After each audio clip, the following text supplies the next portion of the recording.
तीन राज्यामध्ये भाजपला बहुमत मिळताना बघायला मिळत आहे. एकंदरीत काय या संदर्भात आपली प्रतिक्रिया आहे?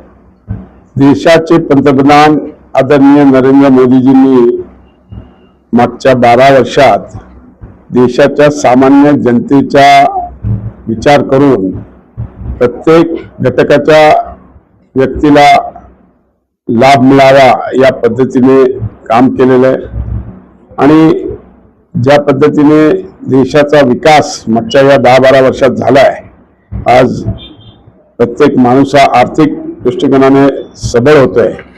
महिला असो, युवक असो, या सगळ्यांसाठी कुठल्या ना कुठल्या योजनेच्या माध्यमातून स्वावलंबी बनवण्याकरता माननीय मोदीजींनी प्रयत्न केलेला आहे आणि त्याचंच हे जनतेने त्यांच्यावर दाखवलेला विश्वास म्हणून या तिन्ही राज्यात आम्हाला यश प्राप्त होते. विशेष करून पश्चिम बंगालमध्ये सुद्धा मोठा विजय झाला.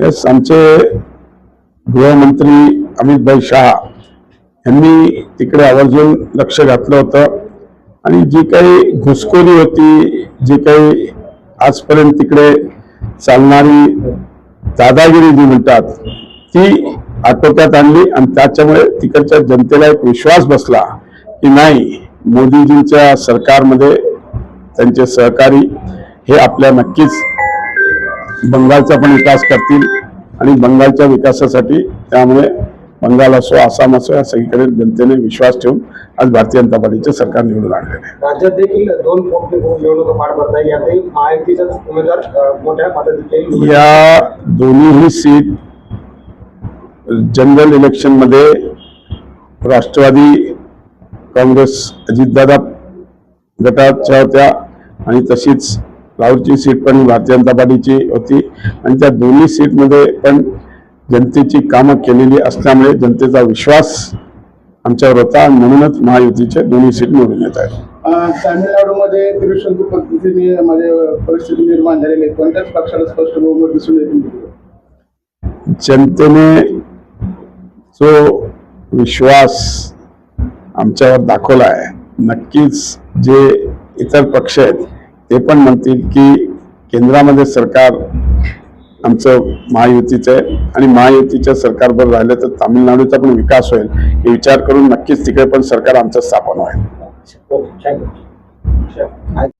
देशाचे पंतप्रधान आदरणीय नरेंद्र मोदीजींनी मागच्या 12 वर्षात देशाच्या सामान्य जनतेचा विचार करून प्रत्येक घटकाच्या व्यक्तीला लाभ मिळावा या पद्धतीने काम केलेलं आहे आणि ज्या पद्धतीने देशाचा विकास मागच्या या 10-12 वर्षात झाला आहे, आज प्रत्येक माणूस हा आर्थिक दृष्टिकोनाने सबळ होतोय.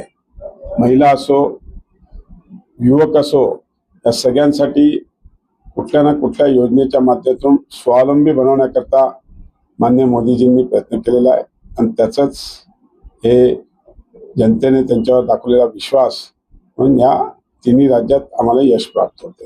विशेष करून पश्चिम बंगालमध्ये सुद्धा मोठा विजय झाला.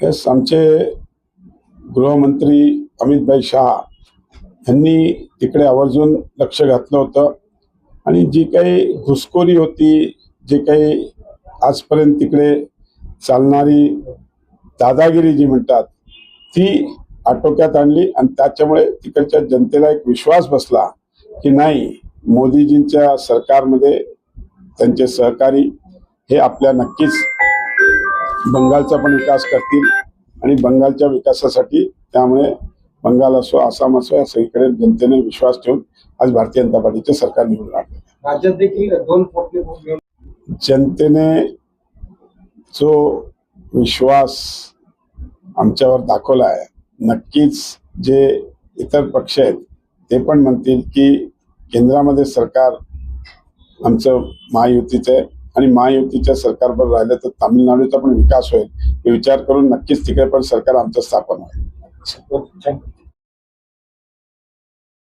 ही सीट जनरल इलेक्शन मध्ये राष्ट्रवादी काँग्रेस अजितदादा गटाच्या होत्या आणि तशीच राऊरची सीट पण ही भारतीय जनता पार्टीची होती आणि त्या दोन्ही सीटमध्ये पण जनतेची कामं केलेली असल्यामुळे जनतेचा विश्वास आमच्यावर होता आणि म्हणूनच महायुतीच्या दोन्ही सीट निवडून येत आहे. काय